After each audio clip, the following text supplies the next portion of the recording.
pessoal, bem-vindos aqui à nossa plataforma Gonçalves Dias, um projeto inclusive da nossa Secretaria de Estado da Educação, nosso governo do estado.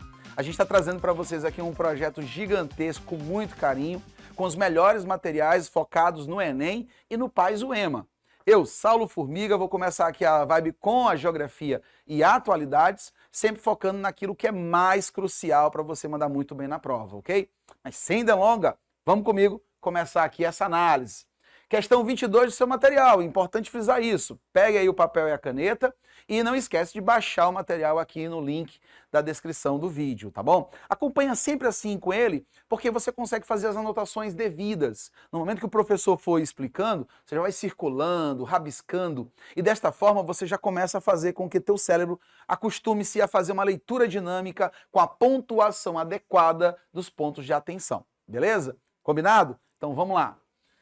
Antes, eram apenas as grandes cidades que se apresentavam como o império da técnica, objeto de modificações, suspensões, acréscimos, cada vez mais sofisticadas e carregadas de artifícios. Esse mundo artificial inclui hoje o mundo rural. Olha o que esse texto está te dizendo.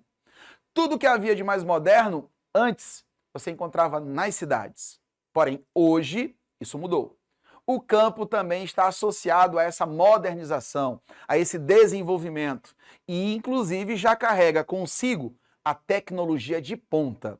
Você já deve ter visto aí várias reportagens mostrando drones que fazem o processo de filmagem, de catalogação cartográfica e até mesmo de eliminação de pesticidas, que vão proteger aquela região das pragas.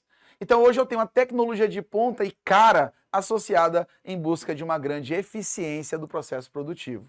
Então veja, considerando a transformação mencionada no texto, uma consequência socioespacial que caracteriza o atual mundo rural brasileiro é, primeira coisa, o Brasil de ontem veio da colonização. A gente nasce por um processo de ocupação baseado nas plantations, a grande lavoura monocultora de exportação. Só que aquele modelo é um modelo que nós chamamos de extensivo, anota isso, ó. Modelo extensivo significa baixa produtividade. Então a única forma do Brasil produzir muito é ocupar muitas áreas. O Brasil de hoje, no entanto, é completamente diferente. Hoje o Brasil é o maior produtor de soja do mundo, é um dos maiores produtores de milho, é um dos maiores produtores de café, é um dos maiores produtores de gado, inclusive, com carne bovina. A agricultura e a pecuária estão associadas hoje ao capital industrial e passaram por grandes revoluções. Então, o campo do passado extensivo ainda existe hoje, mas ao lado deste campo nós temos grandes ilhas de desenvolvimento. É o que nós chamamos de agronegócio. Pois bem, uma consequência, olha o que ele está dizendo aqui, ó, uma consequência socioespacial deste novo campo brasileiro é, letra A redução do processo de concentração de terras. Pessoal, a concentração de terras é histórica no Brasil. Só que no momento em que eu faço um processo de agregação de capital, de investimento no campo, eu acabo fazendo com que aquela tecnologia de ponta que nós conversamos agora há pouco não chegue a todo mundo. Se eu falar, por exemplo, de sementes modificadas, são sementes mais caras. Elas são mais eficientes, elas são mais produtivas, elas têm muito mais resistência. Mas por serem mais caras, o pequeno produtor, o produtor mais humilde, ele não tem acesso. Então, as desigualdades no campo, a partir do momento que eu tenho a capitalização dele, eu tenho a modernização dele, ficam cada vez maiores. Então, aqui no Maranhão eu tenho uma fazenda que é um dos maiores produtores, por exemplo, de soja do Nordeste, mas do lado dela eu tenho uma série de pequenos produtores que não conseguem sequer produzir o suficiente para gerar um comércio local. Então, esse disparate, essa desigualdade foi aumentada a partir do momento da modernização do campo. B. O aumento do aproveitamento de solos menos férteis. O desenvolvimento tecnológico me deu a capacidade de aumentar as áreas agricultáveis. Olha o que ele está dizendo. Nós aumentamos o aproveitamento dos solos que antes não seriam aproveitados porque não são tão férteis. O sul do Maranhão, por exemplo, possui o latossolos, que é o solo clássico do Cerrado. Esse solo, ele tem muito nitrogênio, mas ele é pobre em outros nutrientes. É um solo que tradicionalmente não era usado para agricultura, assim como o solo do Mato Grosso do Sul, em boa parte. O que o homem fez? Corrigiu essa infertilidade através da adição de uma série de elementos, inclusive corrigindo a sua acidez. Então, nesse caso, a letra B é uma consequência, evidentemente, das transformações ocorridas ao longo das últimas décadas no campo brasileiro. C. A ampliação do isolamento do espaço rural. Negativo. Quando eu falo da ampliação, é a expansão de áreas cada vez mais isoladas. O campo hoje está conectado, hoje o campo tem internet via satélite. Hoje o campo tem estradas para fazer o escoamento da produção. Então essa interligação, seja pelas vias físicas, seja pelas vias informacionais, é cada vez maior. Então aquela distância entre campo e cidade, e eu não falo de distância física, eu falo de distância estrutural, ela é cada vez menor. Então falso. D. A estagnação da fronteira agrícola do país. Fronteira agrícola significa os limites da cadeia produtiva. O sul do Maranhão, eu falei para vocês agora há pouco, até a década de 80 não tinha uma produção excepcional.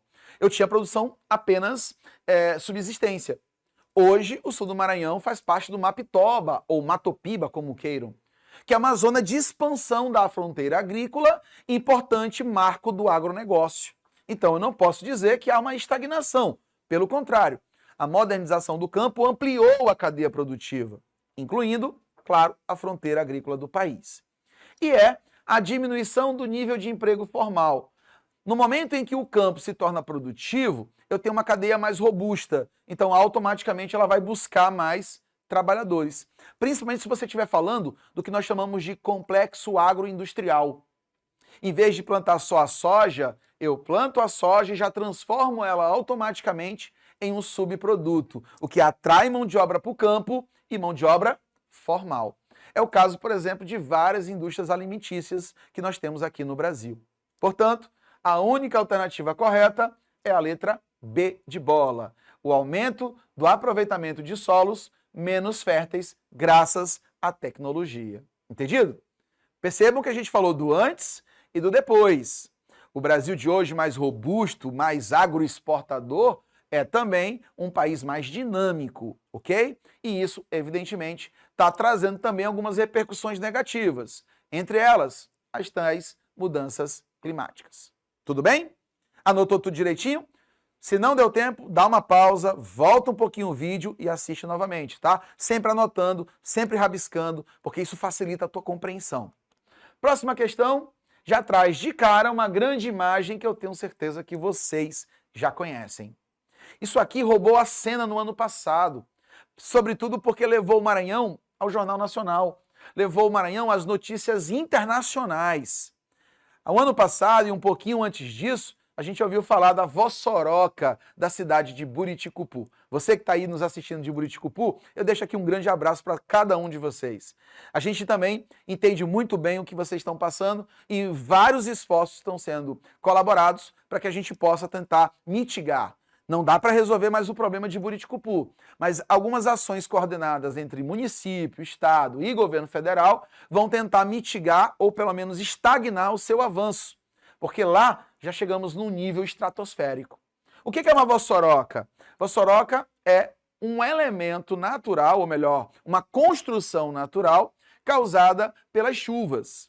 Só que as chuvas sozinhas não são capazes de gerar vossorocas. Elas precisam encontrar um terreno fértil para isso. E essa fertilidade é normalmente associada ao desmatamento. Então, áreas de relevo íngreme, que são desmatadas, fazem com que, com a chuva, essas águas sejam lavadas com muita força. E aí a água corrente que lava esse solo vai retirar a matéria, causando, portanto, a erosão. Erosão é a retirada de matéria. E aí você percebe que os canais que um dia foram superficiais, não tratados, vão se aprofundando, formando o que nós chamamos de sulcos, tá? Ou seja, perfurações na lâmina do solo, criando verdadeiras crateras, tá? Crateras. O que a questão diz? O esquema representa um processo de erosão em encosta, que prática realizada por um agricultor pode resultar em aceleração desse processo. Normalmente as questões perguntam aquilo que a gente deve fazer para evitar. Aqui ela está fazendo o oposto. Qual dos fatores aqui expostos nas alternativas pode acelerar o processo de erosão? Então, letra A, plantio direto. Plantio direto, para quem não sabe, significa plantar sobre os restos do plantio anterior. Isso, na verdade, é uma técnica de conservação do solo. Se eu não limpo a terra e planto direto sobre o resto da folhagem passada, eu estou criando um tapete de restos orgânicos que serão absorvidos como matéria orgânica, mas também vão proteger o solo da luz solar e, evidentemente, da chuva. Então, nesse caso, o plantio faz é diminuir o impacto e não aumentar. B, associação de culturas. Associação de culturas significa você plantar dois tipos de produtos diferentes que combinam entre si. Pode ser o milho e a soja, por exemplo.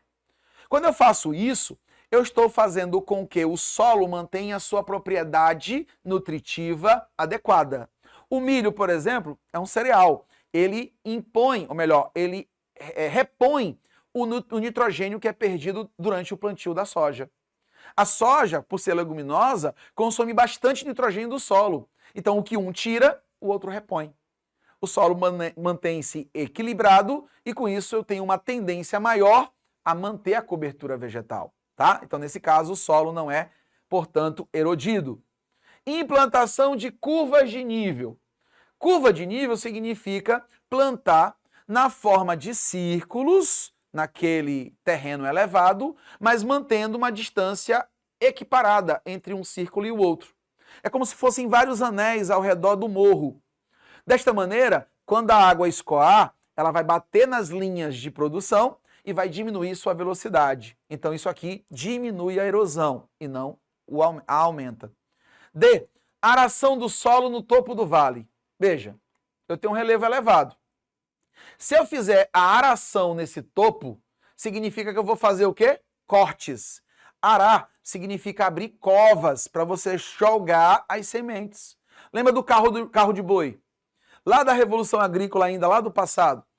O carro de boi leva uma grande foice que vai cavando o solo, criando um risco no solo. E esse risco, essa perfuração, é basicamente a formação dos canais de escoamento. Então, se eu arar o solo no topo deste relevo, eu estou favorecendo a erosão e não o contrário. Então, eu nem preciso ir adiante. Pode marcar a letra D de dado, porque é ela que responde a nossa questão, ok? A letra E fala de terraceamento. E para você que não sabe, puxa uma setinha aí embaixo do teu material e escreva: recortar o terreno formando degraus. O terreno não é íngreme? Eu vou cortar o terreno formando degraus, eu vou quadricular o processo, vamos dizer assim, formando o que nós chamamos de terraços. Quando eu recorto o terreno formando degraus, eu faço com que a água que escorre, ela diminua a sua velocidade de escoamento. E com isso, ela vai causar menos erosão no solo. Perfeito? Então, somente a letra D responde a alternativa. Tudo bem até aí? Esse tema é um tema importante porque fala de algumas práticas humanas no ambiente natural. Nesse caso, o ambiente natural com aspas. Aqui, o interessante é lembrar que hoje as práticas agrícolas mais modernas, elas estão buscando exatamente isso: eficiência e sustentabilidade. Uma prática agrícola que degrada o ambiente não é sustentável e, portanto, aquela atividade vai ter cada vez menos produtividade. E não é isso que hoje as atividades econômicas desejam. Próxima questão é a questão 24 do Enem de 2009. Entre 2004 e 2008, pelo menos 8.000 brasileiros foram libertados de fazendas, onde trabalhavam como se fossem escravos. São os trabalhadores em condições análogas à escravidão. O governo criou uma lista em que ficaram expostos os nomes dos fazendeiros flagrados pela fiscalização. No Norte, Nordeste e Centro-Oeste, regiões que mais sofrem com a fraqueza do poder público, o bloqueio dos canais de financiamento agrícola para tais fazendeiros tem sido a principal arma de combate a esse problema. Mas os governos ainda sofrem com a falta de informações provocadas pelas distâncias e pelo poder intimidador dos proprietários. Organizações não governamentais e grupos como a Pastoral da Terra têm agido corajosamente acionando as autoridades públicas e ministrando aulas sobre direitos sociais e trabalhistas. Durante muito tempo, o poder vinha da terra. A aristocracia rural tinha esse poder. Eles eram os detentores do poder econômico e também do poder político. Lembra que o Brasil teve um determinado momento da sua história em que a política era determinada como política do café com leite. Relembrando aí a sua aula de história, o café representava o poder dos fazendeiros de São Paulo e o leite, o poder do curral eleitoral de Minas, mas fazendo alusão ao grande poder dos pecuaristas, tá certo? Olha só, quando a gente fala do poder desses aristocratas rurais, a gente fala também do poder de manipulação da sociedade e das políticas públicas como um todo.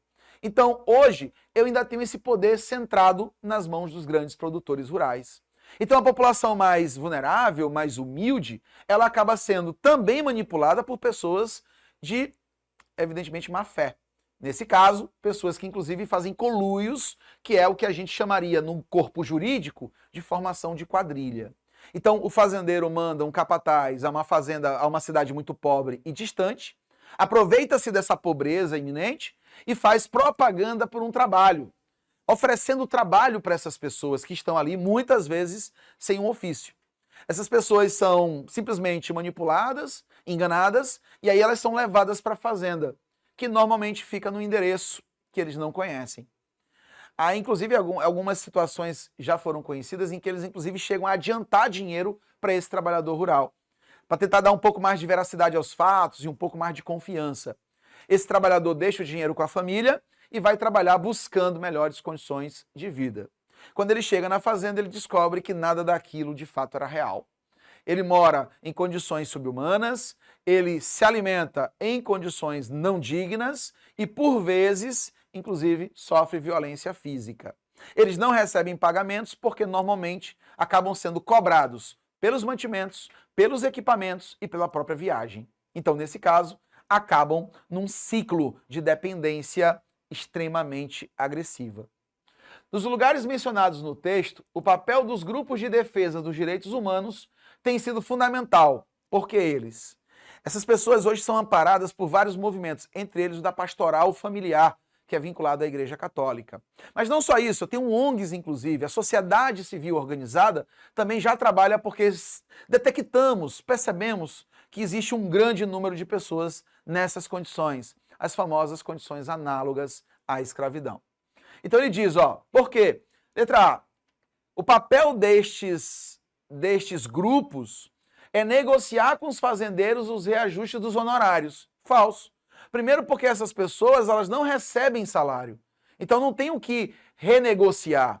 Aqui não é, na verdade, uma negociação salarial. O que eles fazem é promover a dignidade a partir da busca pelos seus direitos, incluindo aí os direitos trabalhistas. B, defendem os direitos dos consumidores junto aos armazéns e mercados das fazendas e carvoarias. Quando eu falo de defesa dos direitos dos consumidores, isso se torna até, de certa forma, uma visão pitoresca da coisa, né? Completamente deturpada. O movimento tenta defender os direitos humanos, o direito à vida, o direito ao salário e ao trabalho. E nesse caso, não tem nada com relação aos consumidores. C, substituem as autoridades policiais e jurídicas. Não. O grupo da sociedade civil organizada não tem poder como autoridade policial. O que eles podem fazer é denúncias para que a autoridade policial faça o seu papel. D, encaminham denúncias ao Ministério Público e promovem ações de conscientização dos trabalhadores. Olha só, encaminham as denúncias para quem? Para o órgão máximo que vai policiar o processo e vai intimar os outros órgãos públicos a fazerem os seus papéis, além de conscientizar, levar um pouco mais de cultura, um pouco mais de informação para essas pessoas, trabalhadores e trabalhadoras, que são, nesse caso, dependentes em função da pobreza extrema. E fortalecem a administração pública ao ministrarem aulas aos seus servidores. Não há nenhuma ação em relação aos servidores das instâncias públicas. Aqui, todo o trabalho é voltado para os trabalhadores e trabalhadoras em condições análogas à escravidão. Portanto, a única resposta é a nossa letra D de dado. Vale lembrar de grandes episódios como agora recentemente nós tivemos um britânico, um repórter britânico, que estava fazendo uma reportagem na Amazônia, divulgando inclusive trabalhos de grilagem de terra e muitas vezes o uso da violência, denunciando isso a nível internacional. Ele incomodou fortes fazendeiros da região e acabou assassinado.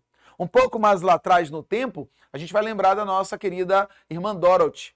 A Dorothy, inclusive, era uma missionária do Vaticano aqui no Brasil, também estava no Pará fazendo a denúncia e lutando contra os desmandos das grandes autoridades rurais e também foi alvo de pistolagem.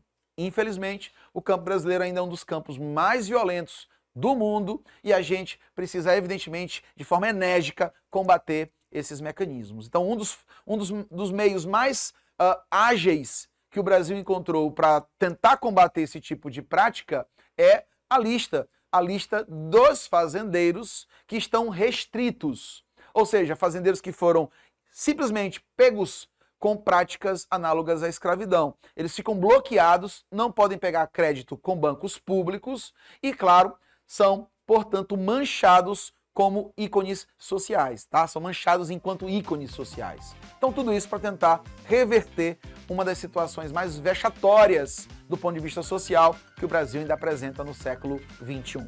Eu fico por aqui, deixo um grande abraço a todos vocês e até a próxima aula.